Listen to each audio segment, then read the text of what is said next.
बताते हैं कि सांस सांस सुमिरन करो और जतन कछु नाय। जय जय सीताराम, जय जय राधे श्याम। कि यही कहते हैं कि सांस सांस सुमिरन करो और जतन कुछ नाहि, कि शरीर का कोई भरोसा नहीं है, आज है अगले ही पल ना रहे। तो कहते हैं कि अब सुमिरन की विशेषता आई तो सवाल ये उठता है कि कौन सा सुमिरन करना अर्थात रहेगा। कि हरि अनंत हरि कथा अनंता, कहाँ ही सुना ही बहुविधि सब संता। कि भगवान के नाम तो अनंत हैं और भगवान का नाम संत लोग अनेक प्रकार से लेते हैं, तो कौन सा हम नाम लेवें। तो कहते हैं ध्यान मूलम गुरुर्मूर्ति, पूजा मूलम गुरुपदम, मंत्र मूलम गुरु वाक्यम, मोक्ष मूलम गुरु कृपा। कि जो गुरु बताए उस नाम का जाप करने से उस सुमिरन को जो है तो बताए हैं कबीर दास जी के, सांस सांस सुमिरो गोविंदा। कि उस सुमिरन से करो जो गुरु बताए, वो अर्थार्थ है। तो जब उसको तो कहते अब गुरु का आ गया काम, तो गुरु कैसा होना चाहिए। क्योंकि लोभी गुरु और लालची चेला, अस्वर्गा में हो ढकेली ढकेला। कि यहाँ तो गुरुओं की लाइन लगी हुई है, सब गुरु ही बनना चाहता है। आज के ज़माने में चेला कोई बनना ही नहीं चाहता। तो कहते हैं जो गुरु कैसा होना चाहिए। तो कहते हैं गुरु ऐसा होना चाहिए जो क्षण में राम मिलाए। कि जो व्यापक ब्रह्म है, जो उसका दीदार कराए, उसका दर्शन कराए। जब तक उसका दर्शन नहीं होगा, गोस्वामी जी ने बहुत सुंदर लिखा है, ईश्वर अंश जीव अविनाशी, चेतन अमल सहज सुख राशि। सो माया वश भयउ गोसाई, अबधेउ कीट मरकट के नाई। कि ये जो जीव अंदर बोल रहा है, सुन रहा है, देख रहा है, एक सात्विक बात है कि जैसे कि मोटर जा रही है, कार जा रही है, पर उसकी हेडलाइट जो है सामने खड़े आदमी को नहीं देखती है।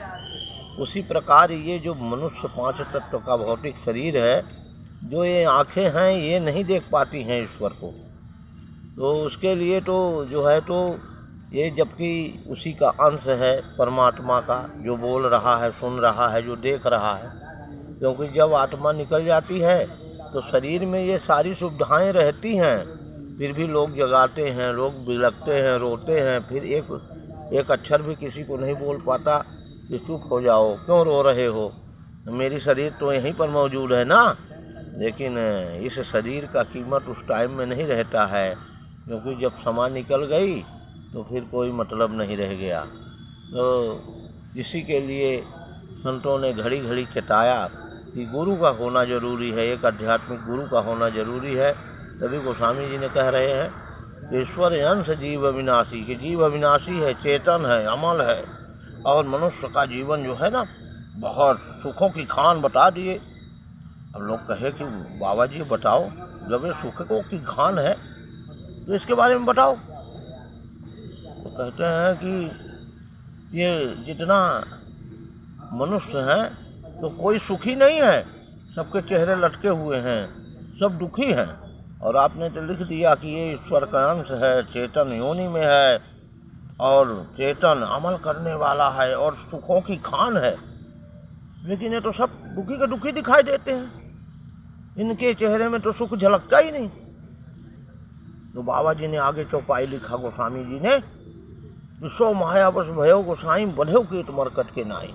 तो इनको जो है, तो इनकी अवस्था ये हो गई है कि इन्होंने मन में माया को बसा लिया है। इसके लिए इनकी ये दुर्दशा है, माया को बसा लिया है। तो इसके लिए माया के कारण इनकी ये दशा है।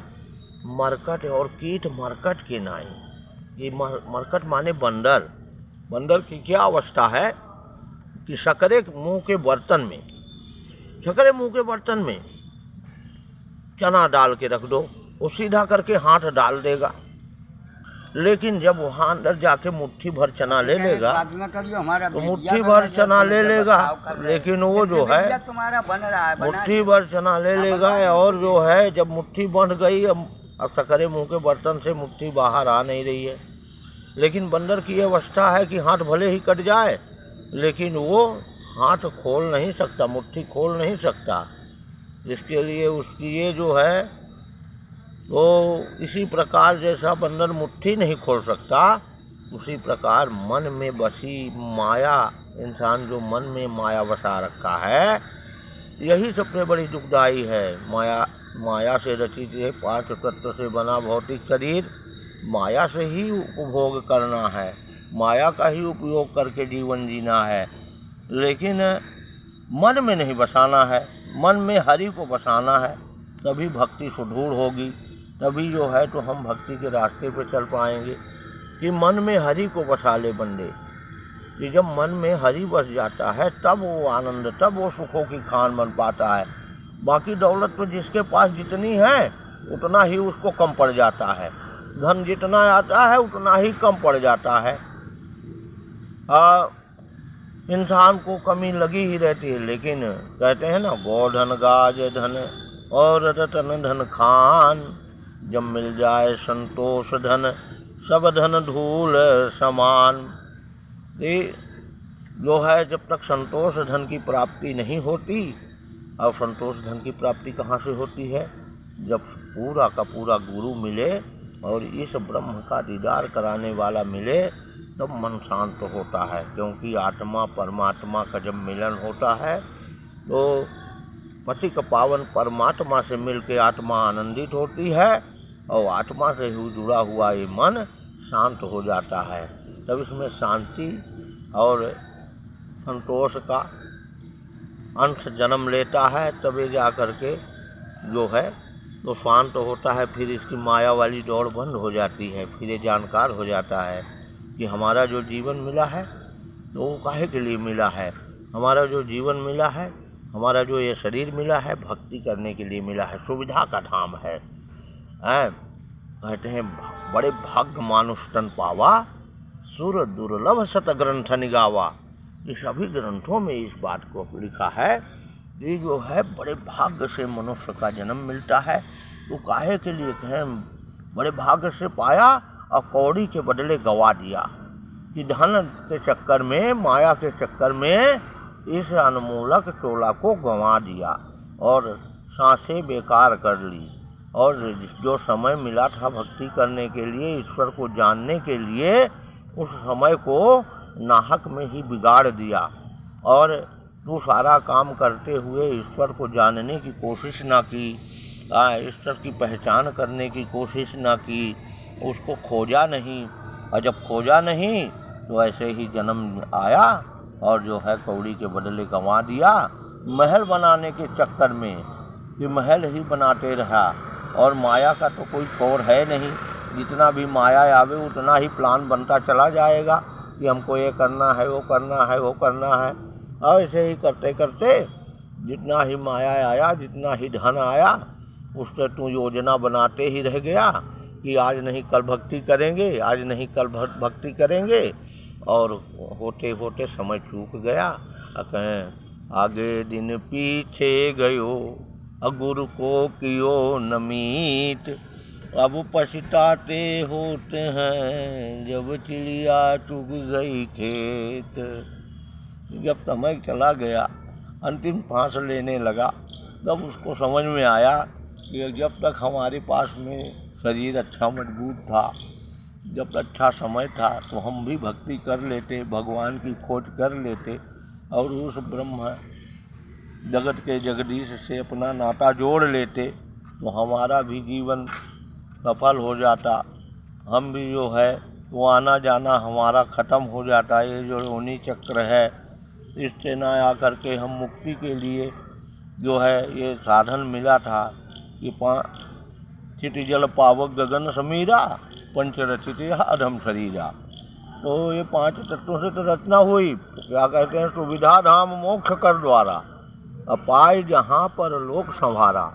कि जब ये मनुष्य का चोला मिलता है तो परलोक इंसान संभाल लेता है, लेकिन तब संभाल लेता है जब सच्चे गुरु की पहचान कर लेता है कि हाँ ये सच्चा गुरु है, इसका सच्चा रास्ता बताने वाला है, ये परमात्मा से हमें जोड़ने वाला है। तब जाकर के जो है उसकी कहानी बन पाती है, तब जाके उसे मंजिल मिल पाती है।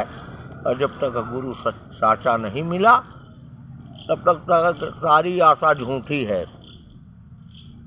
जब गुरु साचा मिला तब तो काम बन गया। नानक देव जी कहते हैं, गुरु नानक देव जी कहते हैं कि जब तक गुरु मिले न साचा, जब तक गुरु साचा न मिले तब तक गुरु करो 50 कि 50 गुरु करो, लेकिन जब तक वो साचा न मिले तो सत्य का दीदार कराने वाला, तब तक खोज जारी रखो। और जब ब्रह्म का दीदार करा देवे तो जिसे अग्नि जला नहीं सकती, जिसे पानी भिगो नहीं सकता, जिसे हवा डुला नहीं सकती, वो कण कण में व्यापक ब्रह्म है।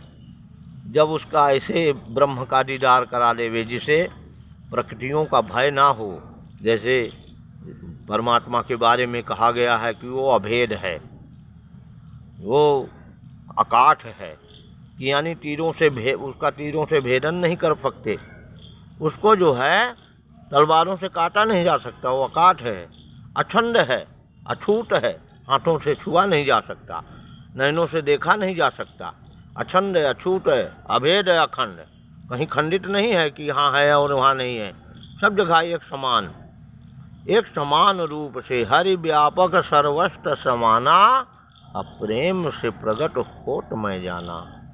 कि वो जो है तो इस प्रकार से व्यवस्था बताई गई है कि वो प्रेम से प्रकट होते हैं और अपनी करनी आप बताएं। जब वो किसी मनुष्य के घट में प्रकट होकर के बोलने लगते हैं तब जाके समझ में आता है कि ये मनुष्य की वाणी नहीं है, ये तो परमात्मा की वाणी है।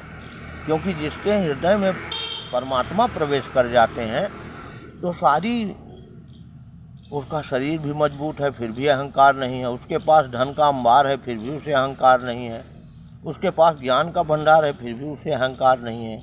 वो जैसा बोलता है वैसा ही उसका जो है वो अपने कर्म भी बना करके रखता है, वही भाव पेश करता है। ऐसा नहीं कि बोलें तो हम बड़ी बड़ी बात, लेकिन कहीं पर अगर कुछ थोड़ी सेवा करने हो जाए या किसी का साथ देने की बात आ जाए तो हम मुख मोड़ करके और जो है उससे पीछा छुड़ाने चल दिए।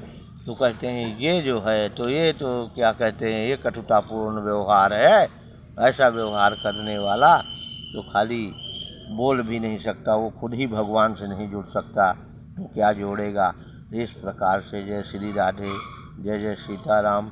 सबको बढ़िया उन्नति और प्रगति और सबका जो है तो सदाचारी बने, सब जो है तो भक्ति करने वाले बने, सब जो है तो भगवान से जुड़ने वाले हों, सबका जीवन सफल हो, यही मनोकामना हम जगत के जगदीश से करते हैं। सबके लिए हम भगवान से यही प्रार्थना करते हैं, हे प्रभु आप सबको अपना दीदार कराओ ताकि सबकी अच्छी मति रहे, ये हमारा भारत पावन हो और सब भारतीय आपको जानने वाले बने।